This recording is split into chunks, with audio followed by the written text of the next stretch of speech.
আমাৰ ডিসি অফিসতে আমি 4টা ৰুম ৰিটাৰ্নিং অফিসাৰৰ আছে এই 4টা ৰুমত নমিনেশন পেপাৰ আমি কালেক্ট কৰিবলৈ আৰম্ভ কৰি দিম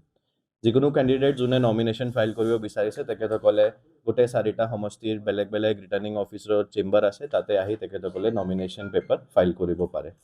যেটো নমিনেশনৰ কাৰণে যেটো লাষ্ট ডেট আছে লাষ্ট ডেট হ'ব next Monday 23rd March 23 March last date for making nomination সেই 23 মাৰ্চলৈকে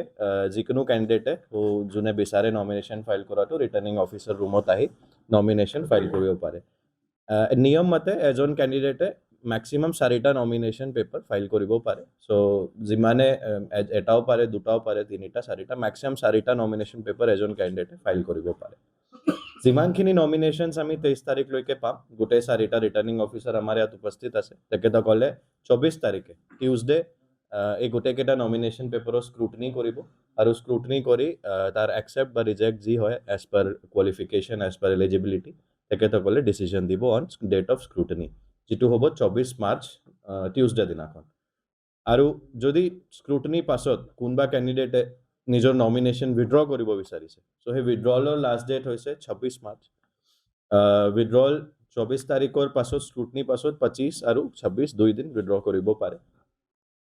যিকোনো দিনাখন আহিলে নমিনেশন ফাইল কৰিবলৈ ফ্ৰম টুডে টিল 23rd টাইমিং যেটো হ'ব ৰাতিপুৱা 11টাৰ পৰা আফটাৰনুন 3টা লৈকে আৰু পাব্লিক হলিডে দিনাখন নমিনেশন পেপাৰটো কালেক্ট কৰা নহয় সাবমিট কৰিব নোৱাৰে সো এক্সেপ্ট পাব্লিক হলিডেজ আজিৰ পৰা 23 তাৰিখলৈকে যিকোনো এদিন 11টা ৰাতিপুৱা 11টাৰ পৰা আফটাৰনুন 3টা লৈকে নমিনেশন ফাইল কৰা যাব স্ক্ৰুটিনি 24 তাৰিখ কৰা হ'ব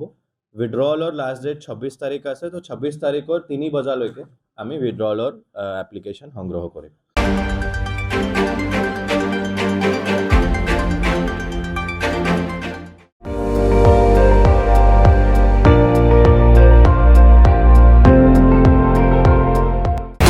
আপুনি চাই আছে ND24 সৰ্বশ্ৰেষ্ঠ নহয় সৰ্বোত্তমৰ দৌৰ